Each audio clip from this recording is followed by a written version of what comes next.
A very good afternoon to one and all. As we all know, we were going through the chapter of reproduction in plants. Today the topic is pollination. Now, what is pollination? Pollination means transfer of pollen grain from anther to the stigma of the flower. Now, what is anther? Anther is the male reproductive part of the flower. What is stigma? Stigma is the female reproductive part of the flower.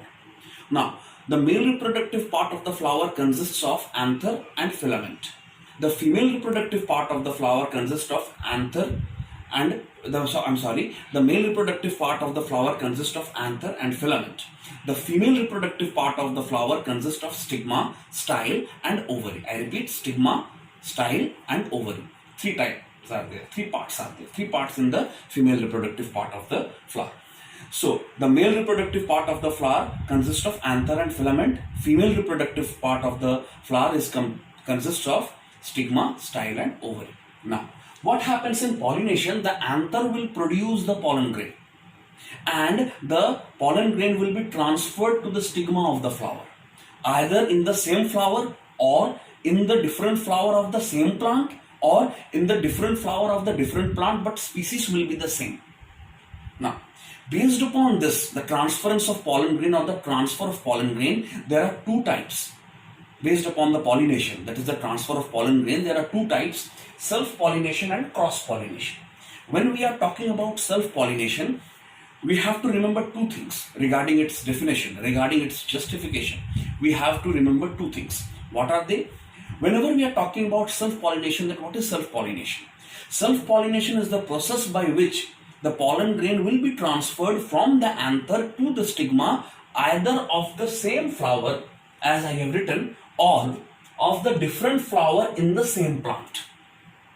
Means, if the flower is bisexual, that is having both the sex organ, anther as well as stigma, then the anther will produce the pollen grain and the pollen grain will transfer to the stigma of the same flower. The flower must be bisexual, then only same flower. But in some cases, in the plant, the flower might be unisexual, either only male or female.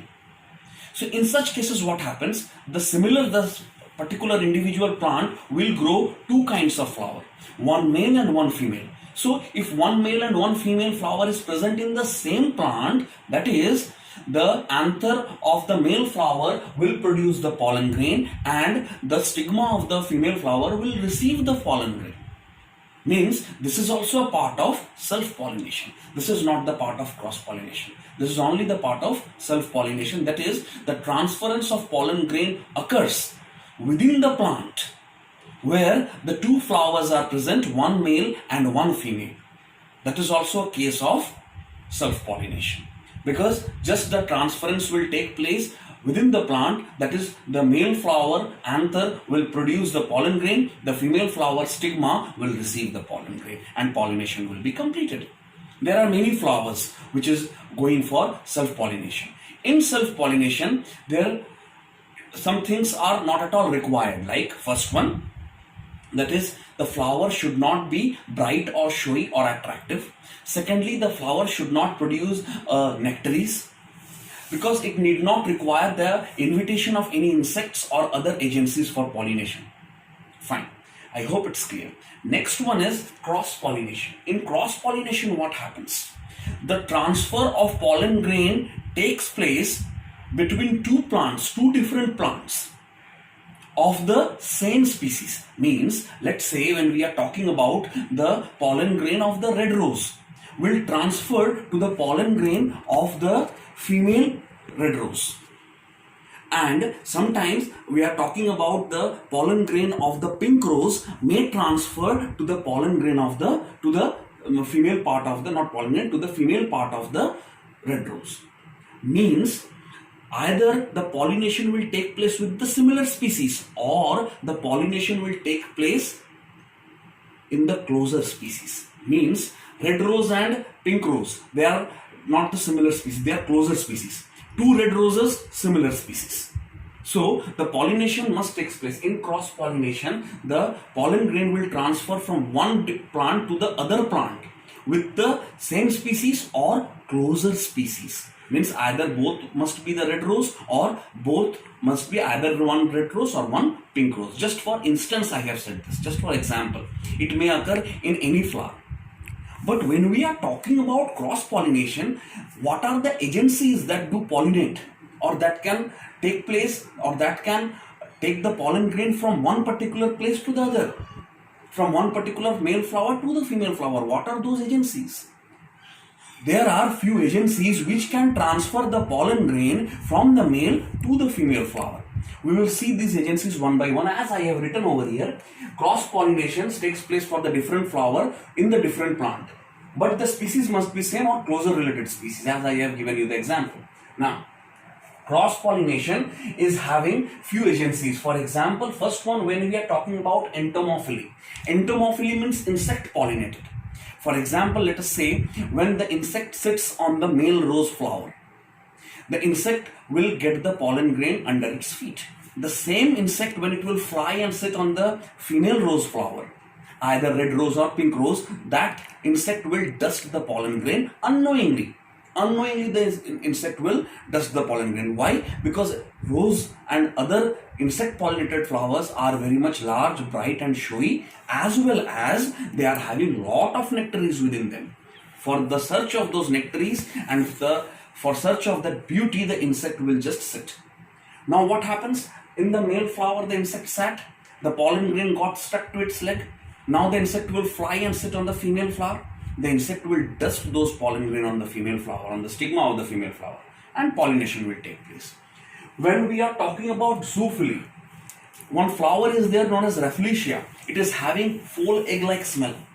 It is generally pollinated by elephant. Zoophily means animal pollinated. So elephant is an animal. So pollination done by animal is called as zoophily.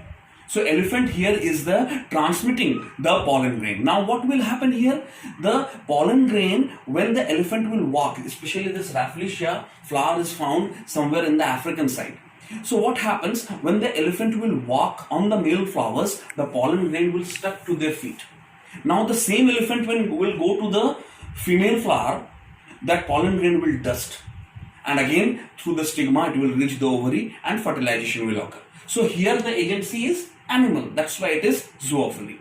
So entomophily, insect pollinated, zoophily, pollination done by animals. Now we will see anemophily, pollination done by wind or breeze. In this case, anemophily, the pollen grain must be produced at a bulk. Why?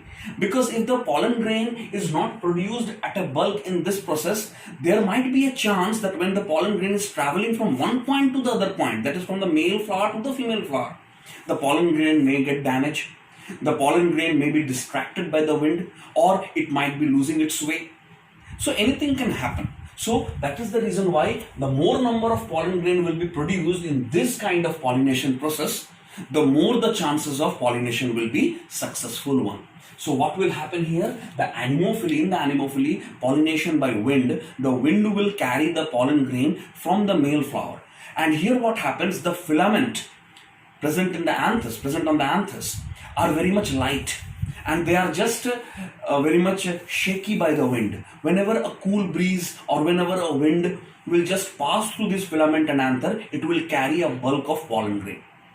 Like maize, we can see in the maize field also, the anthers and the filaments are out and exposed to the winds. So whenever the wind will follow by, or whenever the wind will cross by, it will carry a bulk amount of pollen grain and it will deposit it into the female flower, and the pollination is successful again. Now next one is hydrophily, pollination done by water. What happens here? So here anemophily example is given maize, zoophily example is given Rafflesia. I repeat, Rafflesia, Rafflesia, Rafflesia. Entomophily, rose. Hydrophily, Vallisneria. Vallisneria are unisexual flowers. What happens? Let's say in one point under the water, male flower is there, and at the other point, randomly somewhere under the water, the female Vallisneria flower is there. Now when the male Vallisneria flower grows, it will detach itself from the parent plant and it will start floating on the water. Now slowly what will happen? This male flower will start to go as per the current of the water. Whenever it will meet the female flower, the pollen grain will be automatically by the flow of the water current will be transmitted to the stigma of the female flower, and the pollination is successful. So these are the few basic agents: entomophily, insect; zoophily, animal; anemophily, wind; hydrophily, water. So these are the basic agencies for pollination. I guess it's clear to you. I hope it's clear to you. Just go through the video and match it with your text.